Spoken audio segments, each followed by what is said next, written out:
The loudest man in the room is almost always the most fragile. He is the one who requires your eyes to feel visible and your validation to feel valuable. He is performing a role he cannot afford to maintain, scripted by a deep-seated fear that if the noise stops, he will cease to exist. But there is a different kind of presence, one that does not compete, does not explain, and certainly does not perform. It is the psychology of the man who has nothing to prove. This is not about humility. It is about the cold, calculated realization that attention is a tax, and true power is found in the shadows of restraint. Most people spend their entire lives building a monument to their ego, only to realize they've become its prisoner. The elite understand a different truth. The moment you try to prove your worth, you have already surrendered it. The architecture of quiet wealth begins with a fundamental shift in how one perceives the world. For the average person, life is an endless series of broadcasts. They post their successes, they wear their labels on their sleeves, and they measure their progress by the envy of others. They are trapped in a feedback loop of external validation. However, for those who have reached a certain psychological maturity, visibility is viewed as a liability. When you have nothing to prove, you gain the ultimate luxury, the ability to be misperceived. You allow people to underestimate you, to overlook you, or to categorize you incorrectly, because your sense of self is anchored in something far deeper than public opinion. This internal anchoring is the bedrock of silent power.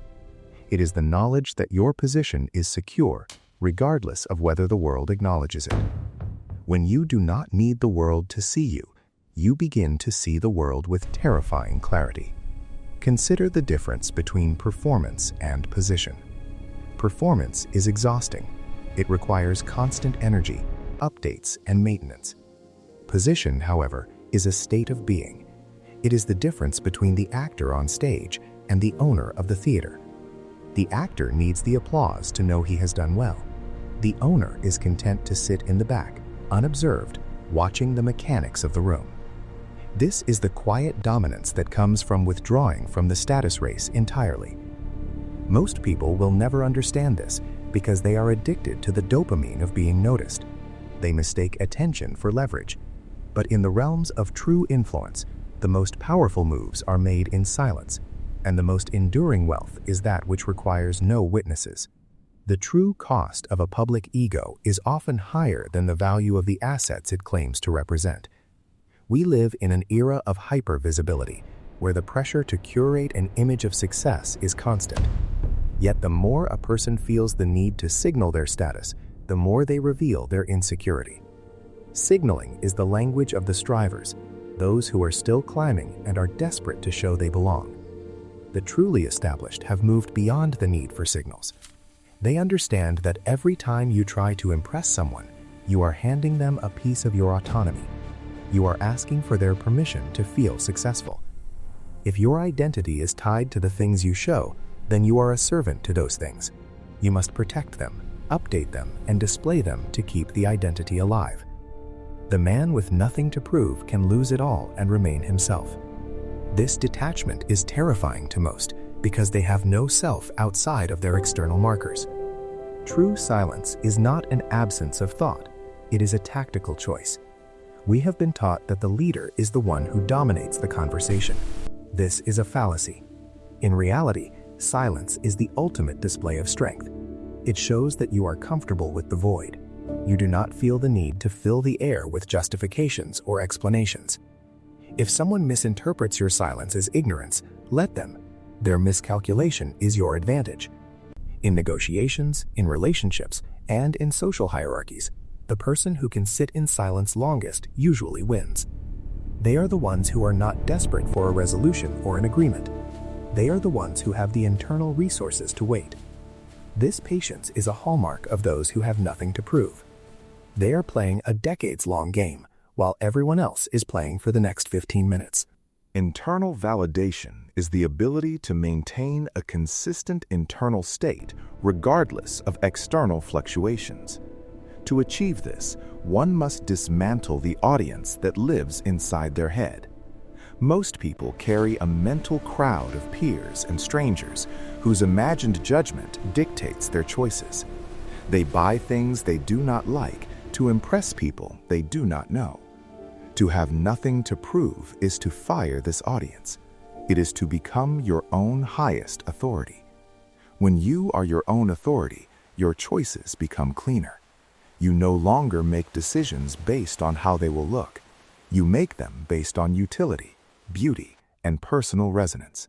There is a magnetic quality to someone who is clearly living for themselves. It is a form of psychological dominance that does not require a single word. People are drawn to it because it is so rare.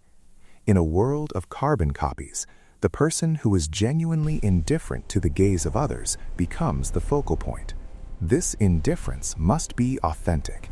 You cannot act as if you have nothing to prove, because the very act of trying to appear indifferent is a form of proving something. True restraint is not a style, it is a state of the soul. It is being perfectly fine with the possibility that no one, not even the elite, realizes how successful or powerful you are.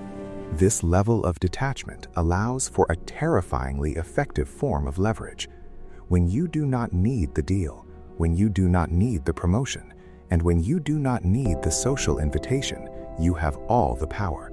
You can walk away at any moment. The person who is willing to walk away is the person who sets the terms.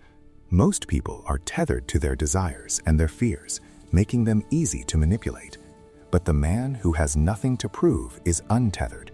He is dangerous because he cannot be bought with flattery, and he cannot be intimidated by the threat of social exclusion. We must address the role of time. The desperate are always in a hurry. They need the win now. They need the recognition yesterday. This urgency is a scent that people can pick up on. It smells like debt, like hunger, like a lack of options. The elite, however, operate on a different temporal plane. They understand that anything of true value takes time to build and even longer to mature. Having nothing to prove allows you to be patient. You can spend years perfecting a craft or building an empire in total obscurity. This period of invisible work is where the highest level of mastery is achieved. While your competitors are busy marketing themselves, you are deepening your foundations. By the time you emerge, you are so far ahead that competition is no longer a factor. You have not just won the race, you have redefined is not a small life. It is a focused life.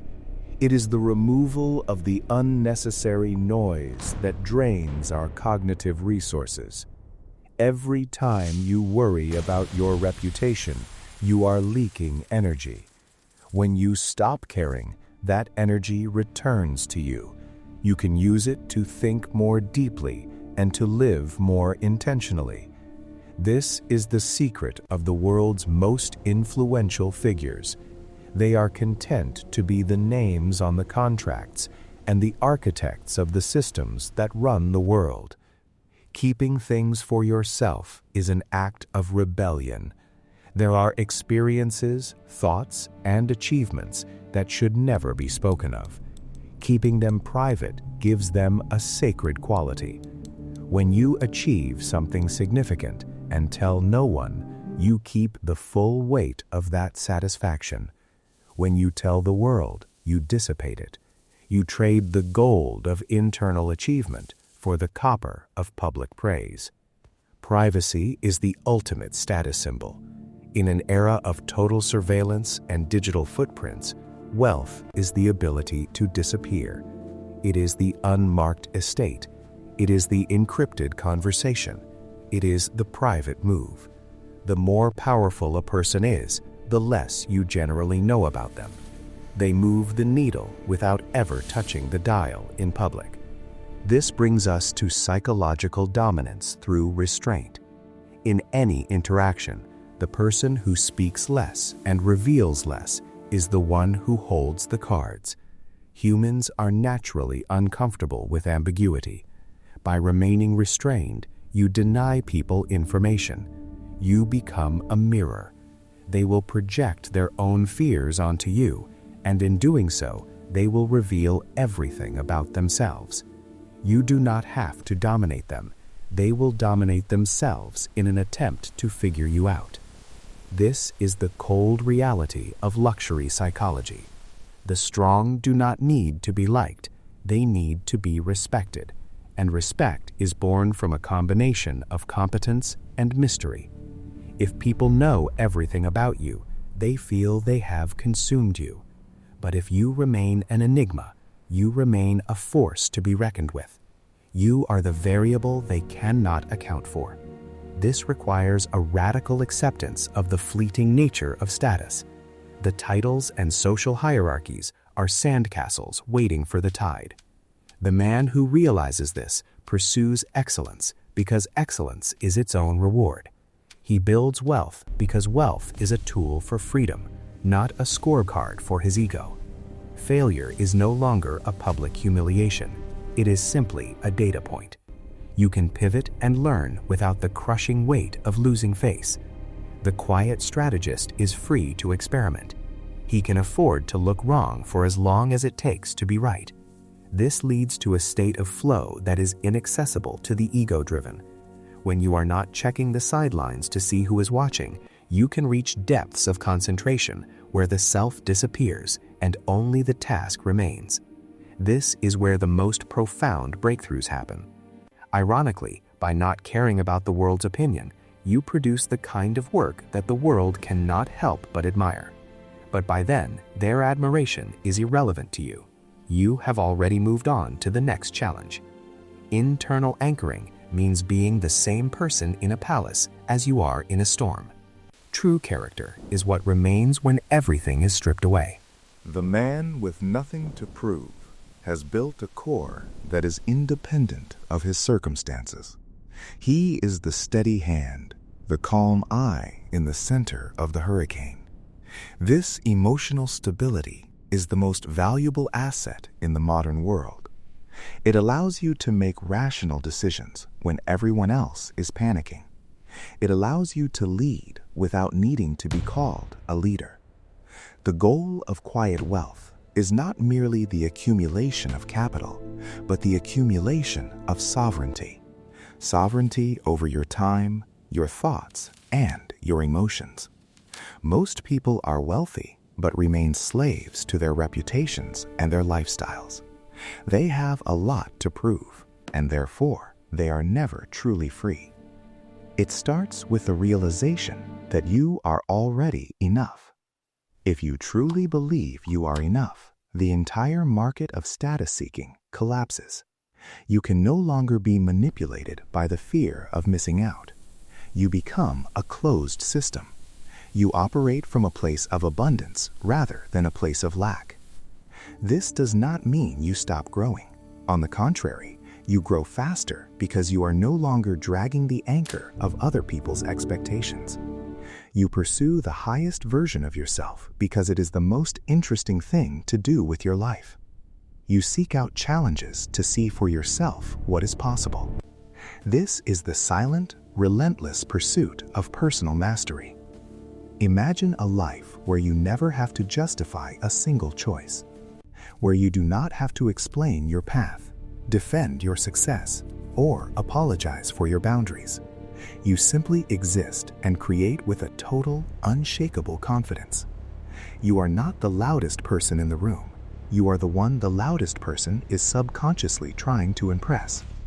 You are the gravity that holds the room together, the silent power that does not need to shout to be felt. This is the state of having nothing to prove. In the final analysis, it is the ultimate expression of power.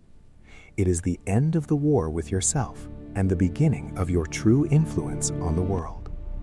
The noise of the world will continue. People will always be shouting and signaling. Let them. Your path is different. Your path is one of depth and internal clarity. When you walk into a room, carry no baggage of expectation. When you speak, let your words be few and weighted with intent. When you build, Build for the ages, not for the headlines. Remember that the sun does not have to prove it is hot, and the ocean does not have to prove it is deep. They simply are. Quiet wealth is a choice you make every day. It is the choice to choose the internal over the external and the real over the performative. It is a difficult path because it requires you to give up the immediate gratification of the ego, but the rewards are beyond anything the ego can imagine. You gain a peace that cannot be disturbed and a power that cannot be taken away. You become the master of your own narrative, the author of a story that does not need a reader to be a masterpiece. Go back into the world, but go back differently. Stay in your center. Keep your wins private. Keep your power silent. Because when you truly have nothing to prove, you finally have everything to gain. The silence is not empty. It is full of everything you have finally stopped giving away. This is quiet wealth.